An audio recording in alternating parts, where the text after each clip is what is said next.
One day, the Buddha was quietly meditating beneath a sacred tree when a brilliant golden light descended from above. A majestic being appeared, radiating both dignity and power. This was the 10th heavenly deity. Approaching with joined palms, he spoke respectfully. Great teacher, I have journeyed through the human world and seen how good and evil intertwine. Yet it's so difficult to distinguish them clearly. Some people say generosity is good. Others say keeping moral discipline is good, while still others say meditation alone is good. But I've noticed these practices can lead to suffering or blur the boundary between kindness and harm. Please tell me, what is true goodness? The Buddha did not answer right away.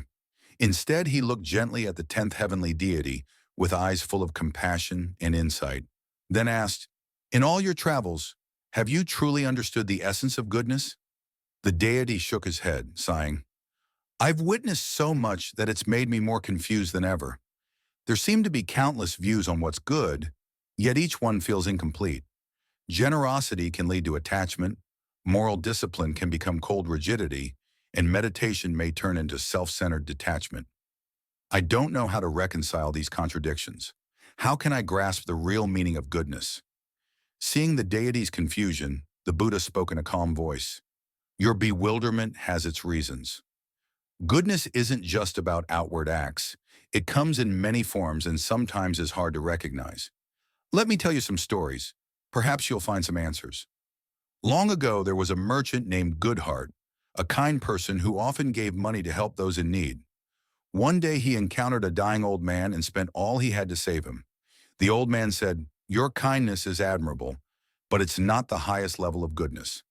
Deeply shaken by these words, Goodheart began pondering what a deeper form of goodness might look like.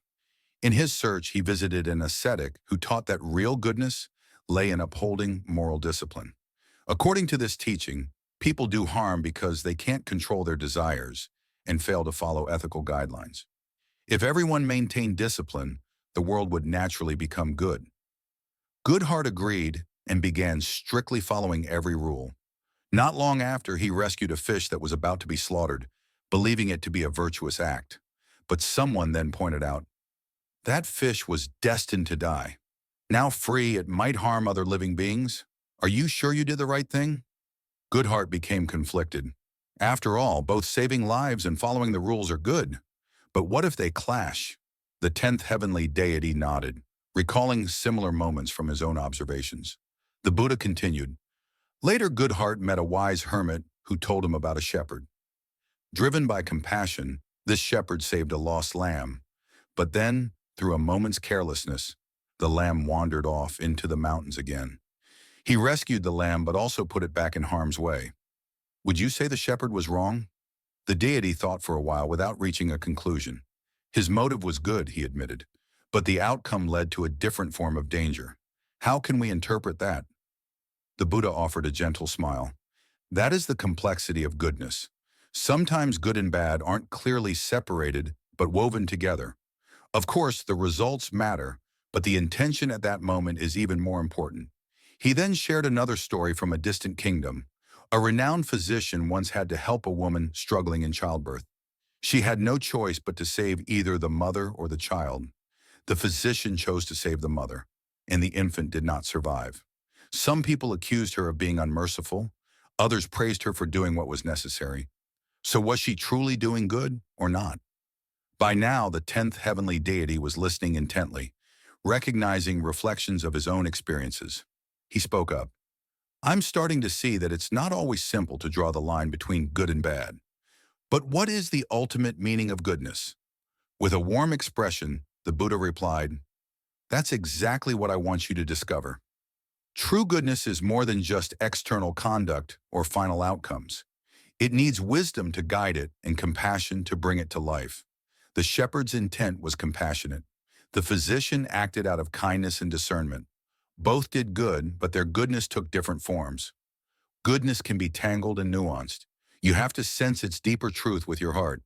He paused for a moment, then looked at the 10th heavenly deity with understanding. You see contradictions because you're unaware that goodness itself has 3 levels. The first is outward actions, generosity, moral discipline, meditation. These are what people usually notice. Someone might donate money to help others, strictly avoid harming anyone, or pursue inner peace through deep contemplation. These things are good, but if we cling to them blindly, they can become sources of pride. Generosity may become a bid for recognition. Moral discipline may turn rigid, and meditation can become a form of escapism. This outward practice of goodness is important, but it's only the beginning. His voice grew a little stronger. The second level involves the inner motive behind those actions. Why does a person give? Is it from genuine compassion or just to earn approval? Why follow moral guidelines? Out of authentic respect for life or fear of consequences? Why meditate? For deepening wisdom or running away from the world? When the motive is pure, external actions have genuine value.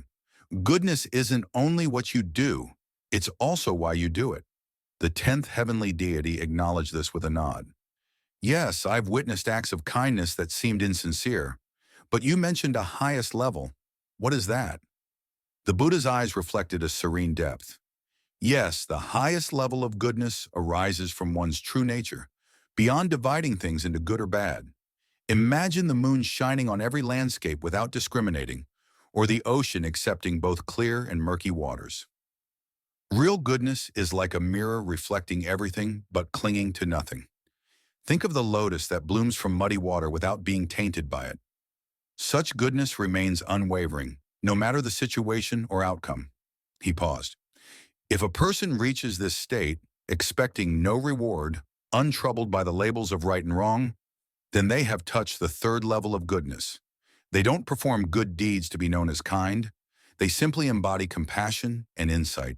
To outsiders, their behavior might appear ordinary or even contradictory, but within themselves, they're free from the push and pull of good and evil. Looking kindly at the 10th heavenly deity, the Buddha continued, so remember, goodness has these three layers: external action, inner intention, and the fundamental nature of the heart. One is seen, another is discovered through reflection, and the last emerges only through deep compassion and wisdom. When you grasp all three, you can navigate a world where right and wrong often mix and still find peace in your own mind. Hearing this, the 10th heavenly deity's expression softened. Great teacher, I think I finally understand. The essence of goodness isn't about whether our actions turn out perfectly. It lies in a mind free from selfish motives. The Buddha nodded gently. Yes, and because goodness can take different forms, you need guiding principles to recognize it clearly. First, see if your intention truly comes from compassion. If you act with sincere care for others rather than for ego or gain, that is goodness. Genuine compassion is unconditional, aiming only to help living beings find relief from suffering. Second, check whether your actions truly benefit others. Goodness requires wisdom. Acting blindly can cause harm even with the best intentions. You might release animals into the wild but create environmental problems if they don't belong in that habitat. Thoughtful goodness considers consequences. Finally, notice whether you're clinging to the idea of doing good. If being virtuous becomes a competition or a way to rack up merit, it loses its real meaning. Let go of that attachment, and your mind returns to clarity. Then you can move freely in a realm where good and evil may overlap. He looked back at the 10th heavenly deity with calm determination. Compassion is where goodness begins. Wisdom is its guiding star, and freedom from attachment is its ultimate release. Think of these three as a lamp in the night. They will help you see what real goodness is, even when the world seems tangled in contradiction. The 10th heavenly deity sighed with relief. Now I see. True goodness is rooted in a heart of empathy, guided by a mind of understanding, and expressed without clinging to personal gain. It isn't just about certain deeds or a fixed definition. It's a light that shines from within. The Buddha offered a gentle smile. Exactly. Genuine goodness is like the moon that illuminates everything, or the ocean that embraces all without distinction. By applying these three principles, you can find clarity even in a confusing world. Grateful, the 10th heavenly deity bowed deeply. I finally realized goodness is not only what we see on the surface or a simple measure of right and wrong. It flows from compassion, is sharpened by wisdom, and grows free from attachment. I'll return to my realm and share this understanding. Wherever I go, I want to shine compassion and insight, protecting all beings from suffering and guiding them toward awareness. Still seated by the tree, the Buddha gazed at him with kindness. Wherever you journey, treat all living beings with a compassionate heart. Observe their true nature with clarity and keep your own heart like a lotus, pure despite any surroundings. Every step taken with this awareness leads you further on the path of realization. Wrapped in a radiant glow, the 10th heavenly deity rose into the sky. He had discovered not only what true goodness was, but also how to discern it through wisdom. Meanwhile, the Buddha remained in meditation under the tree, his gaze stretching far as if watching over all who still wander in confusion. Softly echoing in the air was his reminder. The essence of goodness is like a lamp within the heart. Once lit, all darkness gently fades away.